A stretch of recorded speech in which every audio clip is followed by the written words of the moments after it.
Hi viewers, welcome to our channel. ప్రస్తుతం మనతో పాటు సీనియర్ జర్నలిస్ట్ దాము బాలా సార్ వారితో మాట్లాడాం.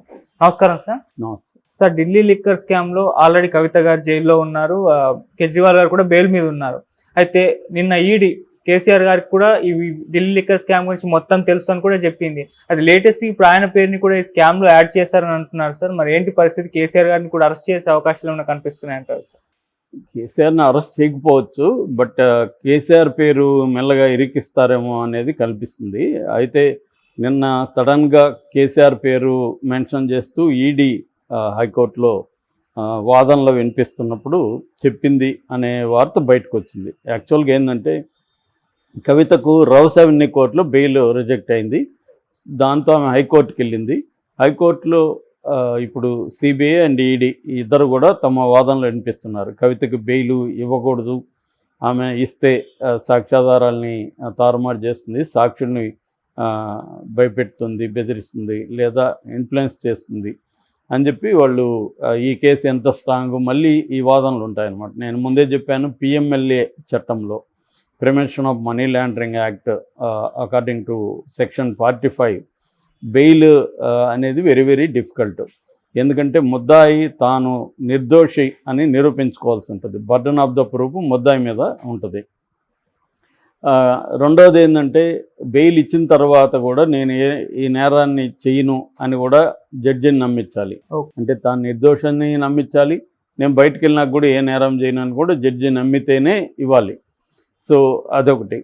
ఇంకొక కండిషన్ ఏంటంటే పబ్లిక్ ప్రాసిక్యూటర్ ఎంత టైం అయినా తీసుకోవచ్చు ఆర్గ్యుమెంట్స్ కోసం, ఎస్టాబ్లిష్ చేయడానికి కోసం. సో అలాగా ఇప్పుడు వాదనలు జరుగుతున్నాయి నిన్న. సో నాకు తెలిసి హైకోర్టులో కూడా ఆమె బెయిల్ వచ్చే అవకాశం లేదు. ఎందుకంటే ఈ కండిషన్ ఫుల్ఫిల్ అవ్వడం చాలా కష్టం. ఇప్పటికి కూడా మనీష్ సిసోడియా 1 year పైన అవుతుంది ఆల్మోస్ట్. ఆయనకి ఇంకా బెయిల్ రాలేదు. మొన్న కూడా ఎక్స్టెన్షన్ అయింది రిమాండ్. సో అందువల్ల ఓన్లీ ఏంటంటే ఈ కేసులో అప్రూవర్లుగా ఉన్న వాళ్ళ మాత్రమే వదిలేశారు బెయిల్ వచ్చింది వాళ్ళకి. మాగుంట రాఘవ్ కానీ, మాగుంట శ్రీనివాసులు రాఘవల్ నాన్న, ఆయన ఇప్పుడు ఎంపీగా కూడా కంటెస్ట్ చేశాడు కూటమి తరపున. సో క్లియర్గా ఏంటంటే అప్రూవర్లుగా మారాలి, లేదంటే జైల్లో ఉండాలి. ఇది ఈవెన్ కేజ్రీవాల్కి కూడా కండిషనల్ బెయిల్, అది కూడా కొన్ని రోజులకి ఇచ్చారు. జూన్ 1వ తేదీ ఆయన వెళ్ళి సరెండర్ అవ్వాలి. కానీ ఆయన ఇంకా ఇంకొక 7 రోజులు ఎక్స్టెన్షన్ అడిగితే కూడా సుప్రీంకోర్టు దాన్ని పరిగణలోకి తీసుకోలేదు. ఎందుకంటే వెకేషన్ బెంచ్లోకి తీసుకెళ్ళామని చెప్తున్నారు. సో కాబట్టి ఎప్పుడైనా ఈడీ కేసు పిఎంఎల్ఏ చట్టం కింద చాలా స్ట్రిక్ట్గా ఉంటుంది ఆ చట్టం, కాబట్టి రిగరస్గా ఉంటుంది. కాబట్టి కోర్టులు కూడా ఇవ్వాలనుకున్నా కూడా ఇవ్వలేని పరిస్థితి. సో ఆల్రెడీ కేజ్రీవాల్కి మధ్యంతర బెయిల్ ఇచ్చిన దానికే అమిత్ షానే సుప్రీంకోర్టుని తప్పుపట్టే విధంగా కేజ్రీవాల్కి స్పెషల్ కన్సిడరేషన్ ఇచ్చారు, ఇలాగంతా విమర్శించాడు. సో ఈ కాంటెక్స్లో కవితకు కూడా స్ట్రాంగ్గా అపోజిషను ఈడీ అండ్ సిబిఐ తరపు న్యాయవాదులు నిన్న కోర్టులో మాట్లాడారు. సో అందుకని వాళ్ళు ఏం చేస్తారంటే ఒకటి యాడ్ చేసినట్టు కనబడుతుంది. అదేంటంటే కేసీఆర్ పేరు. సో కేసీఆర్ కూడా ఈ విషయాలన్నీ తెలుసు. కవిత లిక్కర్ స్కామ్లో ఉన్న వాళ్ళని కేసీఆర్కి తన ఇంట్లో ఢిల్లీలో పరిచయం చేసింది, పేర్లు అన్నీ చెప్పింది, పరిచయం చేసింది అన్న వాదన సిబిఐ అడ్వకేట్లు వినిపించినట్టుగా వార్తలు వచ్చాయి. అయితే దీన్ని కవిత అడ్వకేట్ మోహిత్ రావు ఖండించారు. అట్లాంటిదేం వాదన రాలేదు, ఇది కావాలనే కొంతమంది పనిగట్టుకొని చేస్తున్నారు. మామూలుగా మనం చూస్తున్నాం, పనిగట్టుకొని మీడియా అంతా ఎందుకు చేస్తుంది? సో ఏదో జరిగింది, మొత్తానికి పేరు రావడం వెనకైతే ఏదో ఉంది. మరి మోహిత్ రావు అయితే అట్లాంటి పేరేం రాలేదు. యాక్చువల్గా మాగుంట రాఘవ వాళ్ళ నాన్నకి పరిచయం చేశాడు, వాళ్ళ నాన్నకి చెప్పాడు అన్న పాయింట్ను మాత్రమే ఈడీ సిబిఐలు హైలైట్ చేశాయి. కేసీఆర్ పేరు అక్కడ రాలేదు అనేది మోహిత్ రావు అన్నాడు. సో ఓవరాల్గా కాబట్టి మనకి రికార్డెడ్ ఎవిడెన్స్ ఏమి ఉండదు. రికార్డులో చేరిస్తేనే కేసీఆర్కి ఏమైనా ఇబ్బంది. ఓవరాల్గా చెప్పుండొచ్చు కోర్టులో. ఎందుకంటే వీళ్ళు కవితకు బెయిల్ ఇవ్వద్దు అని చెప్పడానికి వీళ్ళ నాన్న ఎక్స్-సీఎం, వీళ్ళకి ఇంకా అక్కడ స్ట్రాంగ్ ఇది ఉంది, ఈమె వాళ్ళ నాన్నకు కూడా చెప్పింది ఇవన్నీ. సో అన్నట్టుగా అంటే ఒక్కొక్కసారి ఇలా చెప్పుకుంటూ వచ్చి ఏమన్నా ఫర్దర్గా కేసీఆర్ పేరు కూడా ఇరికిస్తారా అనేది కూడా చూడాలి. అంటే ఇవన్నీ ఏంటంటే కేసీఆర్కి మెల్లమెల్లగా కేసులు చుట్టుకుంటున్నట్టు కనబడుతుంది. ఇక్కడ మనకి ఫోన్ ట్యాపింగ్ కేసు ఉంది. ఫోన్ ట్యాపింగ్ కేసులో 1 by 1 వాళ్ళు బయటికి తెస్తూ ఉన్నారు. సో మెల్లగా పేర్లు బయటకు వచ్చాయి. ఫస్ట్ టైం కేసీఆర్ పేరు ఆయన కన్ఫెషన్ రిపోర్ట్, రాధాకృష్ణరావు కన్ఫెషన్ రిపోర్ట్లో కేసీఆర్ పేరు ఫస్ట్ టైం బయటకు వచ్చింది. అంతకుముందు లేదు, కేసీఆర్ పేరు చెప్పకుండా మేమే చేసాం అన్నట్టుగా చెప్తున్నారు. ఫస్ట్ టైం మొత్తం కేసీఆర్ చెప్తేనే మేము చేసాం, కేసీఆర్ టీంని ఫామ్ చేశాడు, తన సామాజిక వర్గంలో ఉన్న అధికారుల్ని దీంట్లోకి ఇన్వాల్వ్ చేశాడు. అట్లాగే బీజేపీ తన ఎమ్మెల్యేలను కొంటుందనే ఒక స్కామ్ని క్రియేట్ చేసి బీజేపీ బిఎల్ సంతోష్ని కేసులో ఇరికిచ్చి అప్పుడు బార్గెయిన్ చేద్దాం అనేది కేసీఆర్ ప్లాను. కవితని విడిచిపెడితే మేము బిఎల్ సంతోష్ని విడిచిపెడతామని. జనరల్గా పొలిటికల్ రైవలరీస్ ఎలా ఉంటాయంటే కేసులు ఎందుకు పెడతారంటే ప్రత్యర్థుల్ని లొంగ తీసుకోవడానికి పెడతారు. ఇప్పుడు బీజేపీ దేశవ్యాప్తంగా ఎందుకు కేసులు పెడుతుంది? వాళ్ళకేదో అవినీతి దేశంలో ఉండకూడదని కాదు. వాళ్ళకి తెలుసు పార్టీ అవినీతి అనేది ప్రతి పొలిటికల్ పార్టీకి కంపెనీలు ఎందుకు అంతంత డబ్బులు ఇస్తుంది. ఆ పొలిటికల్ పార్టీలు కంపెనీలకు ఫేవర్ చేయకపోతే బీజేపీకి ఎందుకు 6,000 కోట్లు ఇచ్చారు?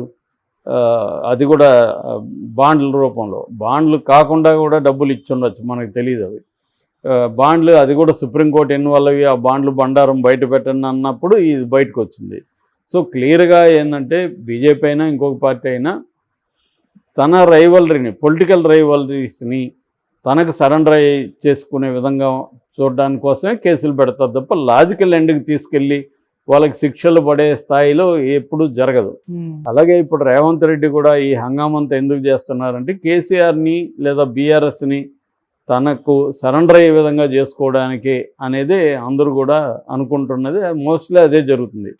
ఎందుకంటే గతంలో కూడా ఓటుకు నోటు కేసు కూడా కేసీఆర్ అలాగే ఉపయోగించుకున్నాడు. నిజానికి అది రెడ్ హ్యాండెడ్గా రేవంత్ రెడ్డి మాట్లాడుతున్నాడు, బాస్ అంటున్నాడు.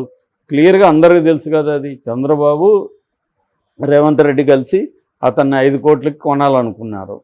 అది క్లియర్గా అందరికీ తెలుసు.